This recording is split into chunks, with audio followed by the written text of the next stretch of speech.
আমরা আসছি মহাভারত কিছু তথ্যের পরের সংখ্যায়। আমরা সেই অধ্যায়ে আছি যেখানে যুধিষ্ঠির এবং মার্কণ্ড মুনির সম্বন্ধে নানা পৌরাণিক তথ্য নিয়ে কথাবার্তা চলছে।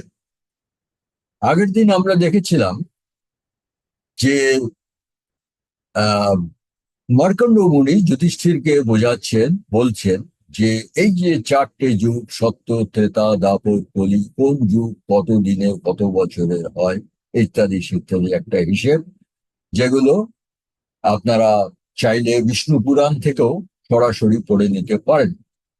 এবং সেখানে আমরা দেখলাম ব্রহ্মার একদিন হচ্ছে আমাদের 432 কোটি বছর। এই ব্রহ্মার একদিনের পরে ব্রহ্মা আবার তার সৃষ্টি সমস্ত মিটিয়ে দিয়ে আবার পরের দিন নতুন করে সৃষ্টি করে। আর এই 432 কোটি বছরে 1000 বার চতুর্যুগ আসে। চতুর্যুগ হচ্ছে সত্য, ত্রেতা, দাপর, কলি, এই চারটে যুগ। এরপরে মার্কণ্ড মুনি যুধিষ্ঠিরের প্রশ্নের উত্তরে বলছেন, সেই যুগান্তে অর্থাৎ 1000তম কলিযুগে, যখন ব্রহ্মার দিন শেষ হয়ে আসছে, 1000তম চতুর্যুগের শেষ যুগটা কলিযুগই হবে। তখন এই মর্তলোকের অবস্থা, এই মর্তলোকের চিত্রটা কি রকম হবে। আমি আগের দিন আপনাদের বলেছিলাম যে আমার ভাবতে খুব খুব অবাক লাগে যে ব্যাসদেব দাপর যুগে বসে কলিযুগের বর্ণনা যেটা দিয়েছিলেন, সেটা কিভাবে আমাদের দেখাই কলিযুগের সঙ্গে অক্ষরে অক্ষরে মিলে যাচ্ছে। মানে কত মহান উনি ছিলেন ব্যাসদেব, যে উনি ভবিষ্যৎকে নিজের চোখে দেখতে পেয়েছিলেন। আমরা দেখি মার্কণ্ড মুনি কি বলছেন। মার্কণ্ড মুনি বলছেন, অল্পাবশিষ্টে তু তদা যুগান্তে ভরতর্ষভ সহস্রান্তে নরা সর্বে প্রায়শ অনৃতবাদিন। মার্কণ্ড মুনি বলছেন, হে ভরতর্ষভ। এই ভরতর্ষভ কথাটা বারবার আসে। এটা মানে হচ্ছে ভারতবর্ষের ঋষভ, মানে ভরত বংশের রাজা। এটা যুধিষ্ঠিরকে সম্বোধন করে বলা হচ্ছে। তো বলছেন, সহস্রান্তে, যুগান্তে সহস্রান্তে অর্থাৎ সহস্র চতুর্যুগের পরে, যখন অল্পাবশিষ্টে আর সময় অল্পই অবশিষ্ট থাকবে, তখন স্বর্গে প্রায়শ অনৃতবাদী, তখন বেশিরভাগ লোকই, সব লোকই, প্রায়শই মানে বেশিরভাগ সময়ই তারা হবে অনৃতবাদী, মানে মিথ্যেবাদী। আর কি বলছেন, যজ্ঞ প্রতিনিধি, পার্থ মানে যুধিষ্ঠিরকে বলছেন, যজ্ঞ প্রতিনিধি, দান প্রতিনিধি তথা ব্রত প্রতিনিধি শৈব তস্মিন কালে প্রবর্ততে। মানে সেই কালে একটা নতুন জিনিসের প্রবর্তন হবে, প্রচলন। সেটা কি? যজ্ঞ প্রতিনিধি অর্থাৎ প্রতিনিধিত্বমূলক যজ্ঞ। তার অর্থ হচ্ছে যে কোনো যজ্ঞের পিছনে যে আধ্যাত্ম সাধনাটা দরকার, সেটা থাকবে না। একটা প্রতিনিধিত্বমূলক আনুষ্ঠানিক যজ্ঞ, একটা যজ্ঞের অনুষ্ঠান হবে, একটা আনুষ্ঠানিক দান ধ্যান ক্রিয়া হবে, একটা আনুষ্ঠানিক ব্রত ক্রিয়া হবে, এইসব চলবে। অর্থাৎ সেই যুগে প্রকৃত আধ্যাত্ম সাধনা থাকবে না, কিন্তু এইসব অনুষ্ঠানগুলো সব থাকবে। এটা আপনারা নিশ্চয়ই আমার সঙ্গে একমত হবেন যে বর্তমানে আমরা চারিদিকে সেটাই দেখি। আর কি বলছেন, विपरीते तदा लोके पूर्वरूपं क्षयश्य বহব ম্লেচ্ছ রাজানো পৃথিব্যাং মনুজাধিপ।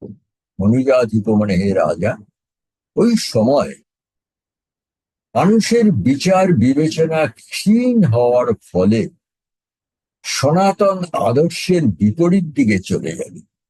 বলছি বিপরীতে তদালোকে, মানুষ বিপরীত দিকে চলে যাবে। পূর্ব রূপং ক্ষয়স্তব, ধর্মের যে পূর্ব রূপ ছিল, মূল রূপ ছিল, সেটা ক্ষয় হয়ে যাওয়ার ফলে মানুষ বিপরীত দিকে চলে যাবে। আর কি হবে? ম্লেচ্ছ রাজানো পৃথিব্যাং, বহু ম্লেচ্ছ অধার্মিক পৃথিবীর রাজা হবে। রাজা হবে মানে এখন তো আর রাজা নেই, এখন হবে তারা শাসক বা শাসক বর্গ। এটাও আমরা দেখেছি সারা পৃথিবীতে যত শাসক আমরা দেখি, যত সরকার দেখি, তার মধ্যে বোধহয় 70-100 ভাগই হচ্ছে অধার্মিক। এই সেই রাজারা কি রকম রাজা হবে? মৃষাণু শাসিনু পাপা মৃষাবাদ পরায়ণা, সেই শঠ কপট শাসকেরা, সেই শাসকেরা হবে মৃষ, শঠ কপট ছল চাতুরি, এইসবই হবে তাদের গুণ বা দোষ। এবং সেই শঠ কপট শাসকেরা এই কপটতার পথেই রাজ্য শাসন করবে।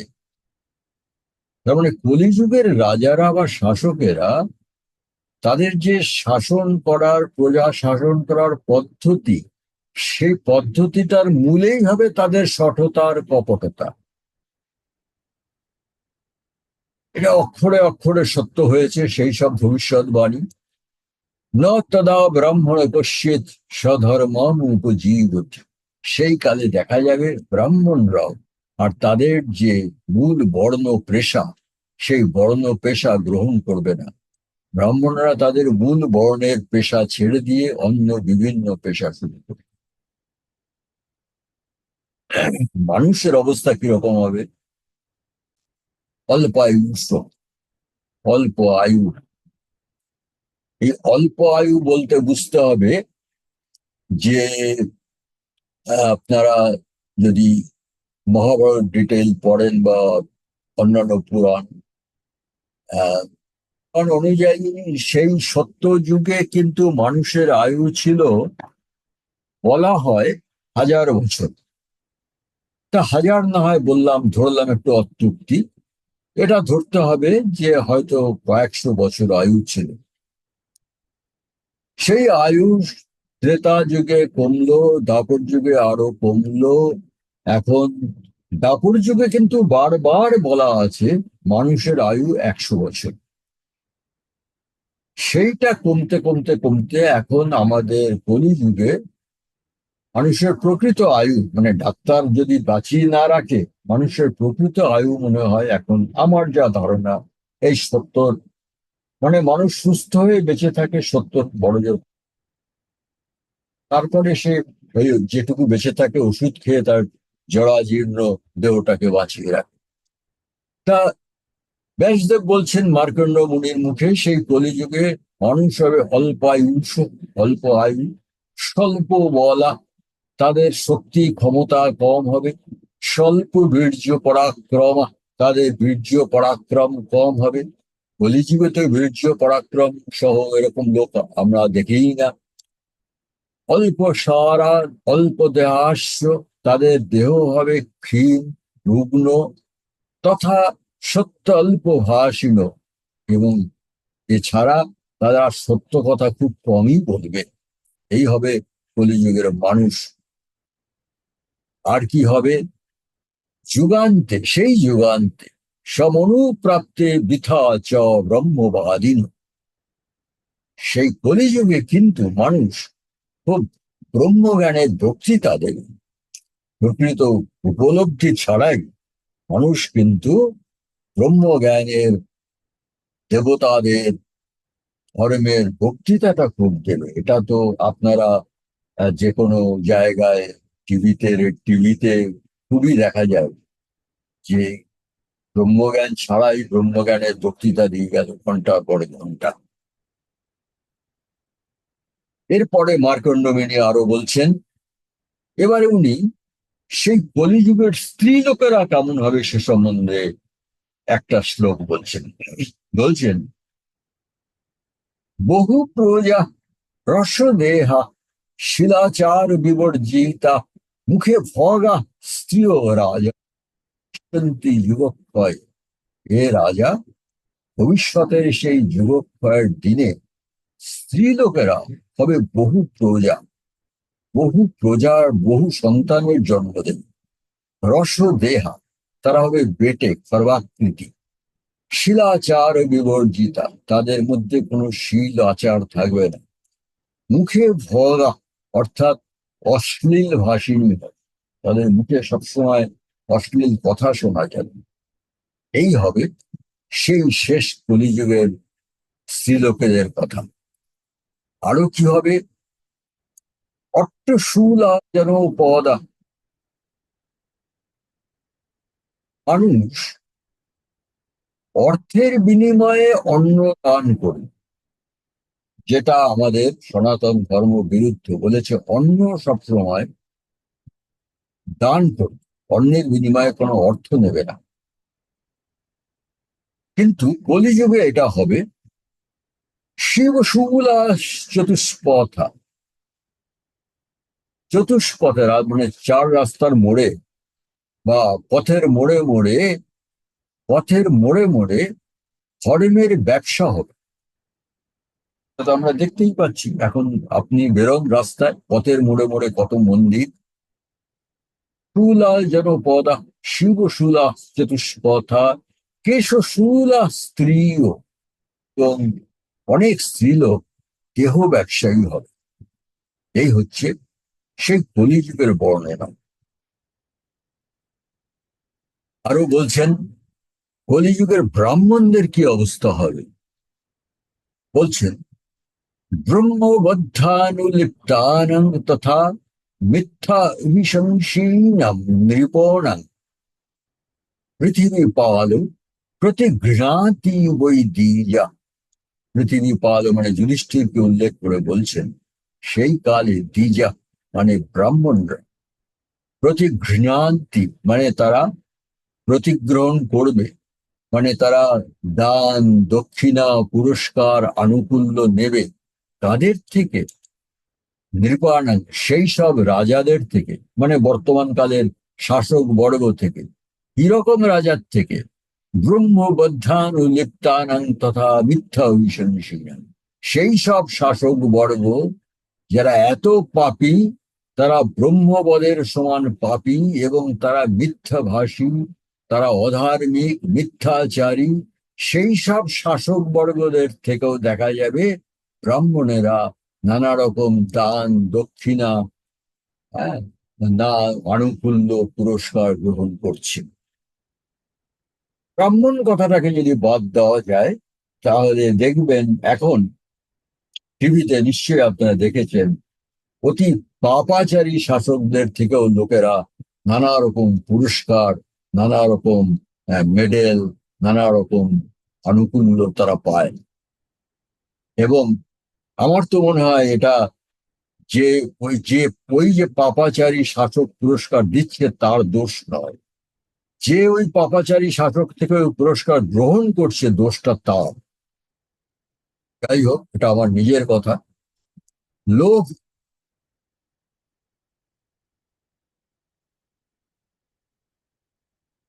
আরো বলছেন যে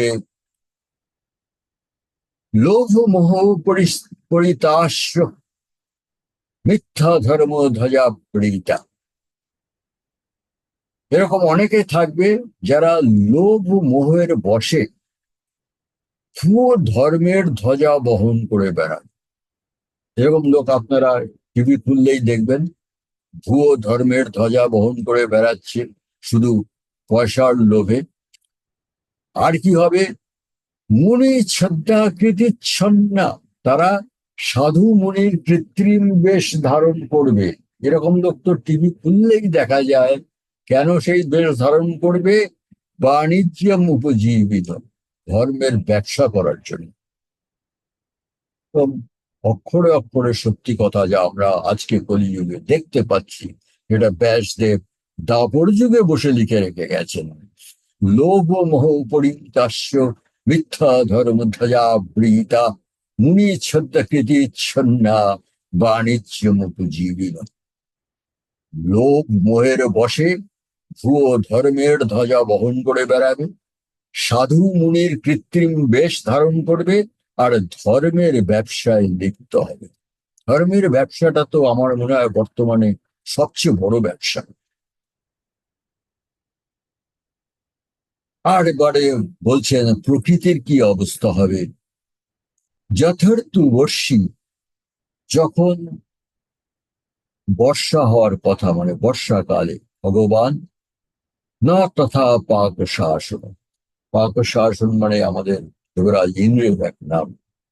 দেবরাজ ইন্দ্র তখন দয়া করবেন না, কথাটা মানে হচ্ছে যখন বর্ষা হওয়ার কথা তখন বর্ষা হবে না।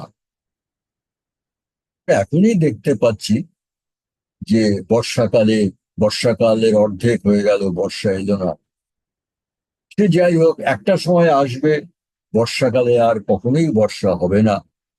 তার ফলে না চাপি সর্ববীজানি সম্যগ্রহন্তি ভারত, কৃষকরা যে নানা রকম বীজ খেতে রোপণ করেছে তার থেকে আর অঙ্কুর বেরোবে না, যার ফলে কোনো খাদ্যশস্য আর উৎপন্ন হবে না, হলেও খুব কম হবে। তদা চ পৃথিবী পালো ইয়ো ভবেদ ধর্ম সংযুত। পৃথিবী পালো মানে যুধিষ্ঠিরকে বলছেন, তদা চ সেই কালে ইয়ো ভবেদ ধর্ম সংযুক্ত, যে কজন লোক ধর্ম সংযুক্ত বা ধর্মপরায়ণ হবে। কিছু লোক তো থাকবে তখনও ধর্মপরায়ণ, তাদের কি অবস্থা হবে? তারাও অল্প আয়ু, তাদেরও অল্প আয়ু হবে। অল্পায়ু সহি মন্তব্য নহি ধর্মস্থি কশ্যন। এটা খুব ইম্পর্টেন্ট কথা বলেছে। কেন? যে কজন লোক ধর্মপরায়ণ হবে তাদেরও আয়ু কম হবে। কারণ বলছে তখন সেই ক্ষীণতম ধর্ম, মানে ধর্মের শক্তি তখন কমে যাবে। ক্ষীণতম ধর্ম আর ধার্মিককে রক্ষা করতে পারবে না। আমাদের উপনিষদেই একটা কথা আছে যে ধার্মিক যেমন ধর্মকে রক্ষা করে, ধার্মিক যেরকম তার ধর্ম আচার ব্যবহার যজ্ঞ যজ্ঞ নিয়ে ধর্মকে সবসময় রক্ষা করে যাচ্ছে, সেই ধর্মও আবার উল্টো দিক দিয়ে ধার্মিককে রক্ষা করে। অর্থাৎ ধার্মিকের যা কিছু জীবনযাপনের জন্য প্রয়োজন, তার শরীর স্বাস্থ্য, সেগুলো সেই ধর্মই আবার উল্টো ধার্মিককে পাইয়ে দেয়। কিন্তু সেই ঘোর কলিকালে ব্যাসদেব বলছেন ধর্ম নিজেই এত ক্ষীণ হয়ে যাবে, ধর্ম আর ধার্মিককে রক্ষা করতে পারবে না। যার ফলে যো ভবে ধর্ম সংযত, যে কজন ধর্ম পরায়ণ হবে তারাও অল্পায়ু সয়, তাদেরও আয়ু হবে অল্পই। আর কি হবে? ধর্মিষ্ঠা পরিহীয়ন্তে পাপিয়ান বর্ধন্তে জন। ধর্মিষ্ঠা পরিহীয়ন্তে, যারা ধার্মিক যে কজন ছিল দেখা যাবে তারাই দিনহীন জীবন যাপন করছে। আর পাপিয়ান বর্ধন্তে জন, আর যারা পাপী তারাই দেখবে তাদেরই রমরমা, তারাই হবে সমৃদ্ধিশালী, যা আমরা আজকাল চারিদিকে দেখতেই পাই। আর সে যুগে ধর্মস্ব বলহানি, যারা ধার্মিক তারা হবে ক্ষমতাহীন। স্যাদ অধর্মস্য বলি তথা, আর যারা অধার্মিক তারাই হবে ক্ষমতাশালী। এ তো আপনারা খবরের কাগজ খুললেই দেখতে পাবেন, এই জিনিসই হচ্ছে প্রতি কলিকালে। তো বলছেন নগরানং বিহারেষু বিধর্মান যুগক্ষয়, সেই যুগক্ষয়ে নগরে মানে শহরের বিভিন্ন জায়গায় বিহারেষু মানে বিহার করে ঘুরে বেড়াবে বিধর্মান, যারা বিধর্মী বা অধার্মিক তারাই ঘুরে বেড়াবে। আজকে আমরা যে কোনো একটা পার্কে, মঠে, মন্দিরে, মলে, বাজারে, যেখানেই যায়, যেখানে অনেক লোক একত্র হয়, দেখা যাবে, খুব দুঃখ লাগে দেখলে, যে যারা অধার্মিক তাদেরই রমরমা, তারাই সংখ্যায় বেশি, এবং জনগণ তাদেরই বেশি সম্মান দিচ্ছে। তাই বলছে, নগরাণং বিহারেষু বিধর্মান যুগক্ষয়ে। আর তারপরে আরো বড় কথা বলছে, অধর্মিষ্ঠ রূপায়স্য প্রজা ব্যবহারন্তু। আর সেই অধার্মিক লোকগুলো, তারা সাধারণ লোকেদের সঙ্গে অসভ্য, অধার্মিক, অভব্য ব্যবহার করে। এটা আমি যেখানেই যাই, একটা মলেও যদি যাই, যেখানে ওই জিনিসই দেখতে পাবো। আরো একটা জিনিস, অদ্ভুত জিনিস হবে, সঞ্চয়ন তথাল্পেন। যে অল্প কিছু অর্থ, যে কোনো লোক অল্প একটু অর্থ যদি তার সঞ্চয় হয়, একটু পয়সা যদি সে রোজগার করতে পারে, তবেই, তখনই সে কি করে, ভবন্ত্যাঢ্য মদান্বিতা। তারা আঢ্য মানে তারা এমন একটা ভাব দেখায় যেন তাদের প্রচুর টাকা পয়সা, রাজা রাজাদের মধ্যে বিপুল ধনাঢ্য। যে সামান্য কজন কিছু অর্থ সঞ্চয় করতে পারলেই সে নিজেকে বিপুল ধনাঢ্য মনে করে দাম্ভিক হয়ে উঠবে, আর বাকি যারা অত অর্থ সঞ্চয় করতে পারেন, তাদের একদম নিচু, ছোট লোক ভাববে। এই হচ্ছে কলিযুগের অবস্থা। এটা অবশ্য কলিযুগ দেখে ব্যাসদেব লেখেননি, উনি কলিযুগ আসার আগেই কথা লিখে গেছেন। এই মার্কণ্ড মুনি কলিযুগের আরো বর্ণনা দিচ্ছেন, সেটা আমরা দেখব একদিনে, অতটা না করে পরের দিন আমরা দেখব কলিযুগ সম্বন্ধে মার্কণ্ড মুনি আর কি বলছেন।